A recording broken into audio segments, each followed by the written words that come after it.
Hi guys, titigil lang muna po saglit ako sa pag-vlog kasi pupasokan na din.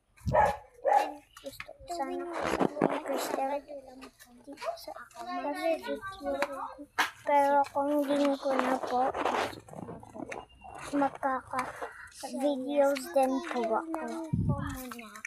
So, ito na po yung last video ko. Kasi pasukan na din, wala naman din nagla-like at subscribe sa mga videos. So, ganun. Ito na lang yung last video. Titigil lang po muna ako.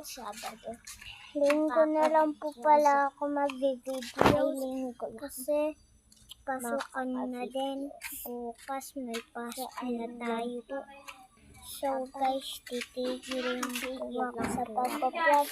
At like sa mga tao. Tapos pasok bagay na guys. Ito lang yung last vlog ko. Pero kapag linggo, hindi lang last